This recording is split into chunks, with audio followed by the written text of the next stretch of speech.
అందరికీ నమస్కారం. Welcome to our channel. అమ్మ చెప్పిన కథలకు స్వాగతం, సుస్వాగతం. ఈనాటి కథ ఆనందంగా ఉండాలి. పూర్వము స్వర్ణపురి అను నగరాన్ని ఆనందసేనుడు అను రాజు పరిపాలిస్తుండేవాడు. స్వర్ణపురి పేరుకు తగినట్లుగా బంగారంతో తురుతూగుతుండేది. ఆనందసేనుడు ధర్మ పరిపాలన చేసేవాడు. మహర్షులను, వేదశాస్త్రజ్ఞులను, పండితులను, విజ్ఞానవేత్తలను సమయానుకూలంగా సత్కరిస్తుండేవాడు. తరచూ యాగాలు, యజ్ఞాలు చేయిస్తుండేవాడు. అతని పరిపాలనలో ప్రజలందరూ సుఖశాంతులతో జీవించేవారు. అతడు అజాతశత్రువు. అతని ఆస్థానములో నిత్యము కవి సమ్మేళనాలు, సంగీత కచేరీలు, నృత్యములు జరుగుతుండేవి. ప్రతిదినము ఆనందంగా సాగేది. ఆనందసేనునికి అనుకూలవతియగు భార్య, ముద్దులొలిగే 2 బిడ్డలు ఉన్నారు.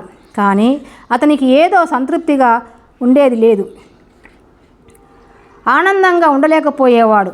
అతడు ప్రతి క్షణము ఆనందంగా గడిపి తన పేరును సార్థకం చేసుకోవాలనుకున్నాడు. కానీ నిజమైన ఆనందమును అనుభవించలేకపోయాడు.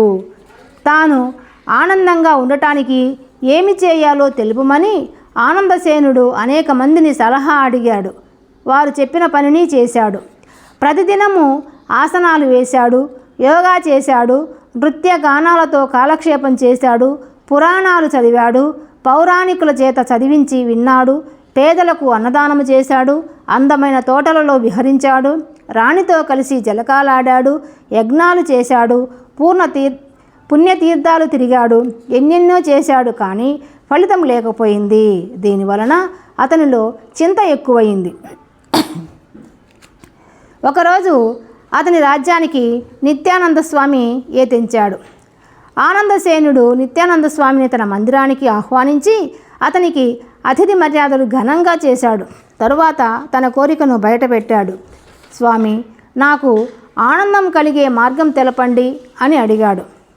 నిత్యానంద స్వామి నవ్వి, ఆనంద, నీకు ఆనందానికి కరువేమిటి? నీ పరిపాలనలో 3 కాలాలలో వర్షాలు పడుతున్నాయి, పంటలు అధికంగా పండుతున్నాయి, ప్రజలందరూ ఆనందంగా జీవిస్తున్నారు, నిన్ను మెచ్చుకుంటున్నారు, నీ కోశాగారం నిండుతున్నది, నీకు శత్రుభయం లేదు, ప్రజలకు నీపై అభిమానం ఉన్నది, అనుకూలవతి భార్య, సంతానం ఉన్నది, రాజ్య కార్యాలను నిర్వహించగల సమర్థులైన నమ్మకస్తులైన ఉద్యోగులున్నారు, నీకు ఏ సమస్య లేదు, మరి ఇంక నీకు ఆనందానికి అంతేమున్నది అన్నాడు. నా సమస్య కూడా అదే స్వామి, మనసులో ఏదో అశాంతి కలుగుతూ ఉంటుంది అని అడిగాడు రాజు. రాజా, నీ రాజ్యంలో ఏ సమస్య లేకుండా ఆనందంగా జీవించే వారి యొక్క చొక్కాను ధరిస్తే నీకు ఆనందం కలుగుతుంది అని సలహా ఇచ్చాడు. రాజు తన అనుచరులను రాజ్యం నలుమూలలకు పంపి ఆనందంగా ఉండే వ్యక్తిని తీసుకురండి అని ఆజ్ఞాపించాడు. వారు రాజ్యం నలుదిశలకు వెళ్ళారు. ఒక అగ్రహారం, ఒక పండితుడు నిత్యం విద్యార్థులకు విద్య నేర్పుతూ చీకు చింత లేకుండా జీవిస్తున్నాడని తెలిసింది. మంత్రి ఆ పండితుడి వద్దకు వెళ్ళి, మీరు ఏ సమస్య లేకుండా ఆనందంగా జీవిస్తున్నారని తెలిసింది, అటువంటి వ్యక్తి ధరించిన చొక్కాను ధరిస్తే రాజుగారి సమస్య తీరుతుందని స్వామి చెప్పారు, దయచేసి మీరు రాజాస్థానానికి రావాల్సిందిగా కోరుతున్నాను అన్నాడు. పండితుడు విషాదంగా నవ్వి, మంత్రివర్య, నాకు సంతానం లేదు, దానికోసం నేను చేయని పూజలు లేవు, కానీ ఫలితం లేదు. సంతాన కొరత నన్ను, నా భార్యను ప్రతిక్షణం బాధిస్తూనే ఉంటుంది. శోకాన్ని దాచిపెట్టి నిత్యం ఈ విద్యార్థులతో గడుపుతున్నాను. కానీ రాత్రిళ్ళు ఒంటరిగా కూర్చొని పున్నామ నరకం నుండి రక్షించే పుత్రుడు లేనందుకు బాధపడుతుంటాను అన్నాడు. మంత్రి అతనికి ధైర్యవచనాలు చెప్పి మరల అన్వేషణకు బయలుదేరాడు.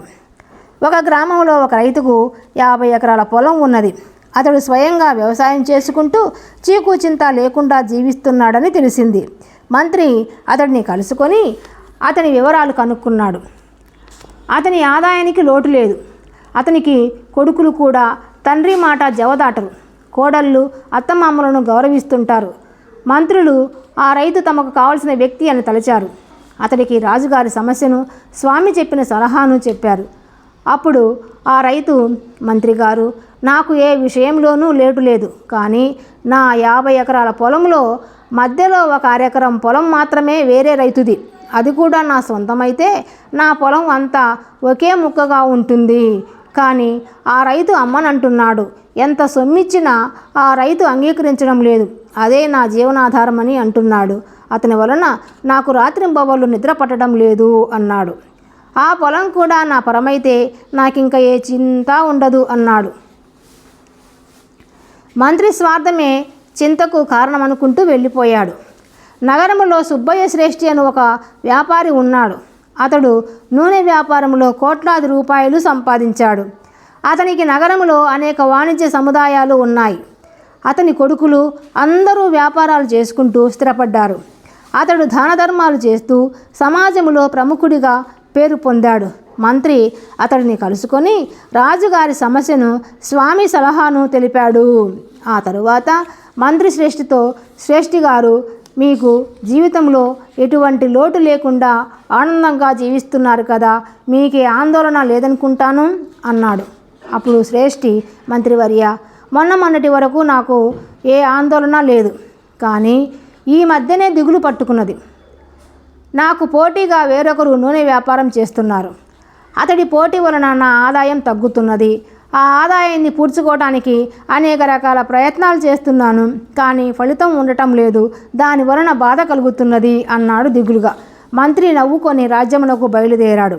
మంత్రులు, ఇతరులు అందరూ ఒక చోట కలుసుకొని ఏ సమస్య లేకుండా ఆనందంగా ఉండే వారెవరూ ఉండరని నిశ్చయించుకున్నారు. తమ అన్వేషణను ఆపి రాజుగారిని కలుసుకుందామనుకున్నారు. వారు ఒక మైదానంలో ప్రయాణిస్తుండగా వారికి మురళీగానం వినిపించింది. ఆ గానం వచ్చిన వైపుకు వెళ్ళారు. అక్కడ ఒక చెట్టు క్రింద పశువుల కాపరి కూర్చొని వేణువు ఊదుతున్నాడు. మంత్రి అతనిని చేరి,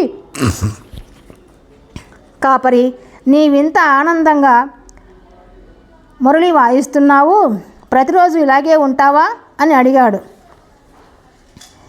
పశువుల కాపరి, నేనెప్పుడు ఉత్సాహంగానే ఉంటాను, నాకే బాధ లేదు అన్నాడు. మంత్రి తదితరులు సంతోషించి అతనిని రాజు వద్దకు తీసుకుని వెళ్ళారు. ప్రభు, మన రాజ్యం నలుమూలలకు మేమందరము తిరిగాము, గ్రామములు వెతికాము. ఎటువంటి సమస్య లేకుండా ఆనందంగా జీవిస్తున్నవాడు ఈ పశువుల కాపరి ఒక్కడే అన్నాడు మంత్రి. రాజు సంతోషించి పశువుల కాపరిని, నీవు ధరించే చొక్కా నాకివ్వు అని అడిగాడు.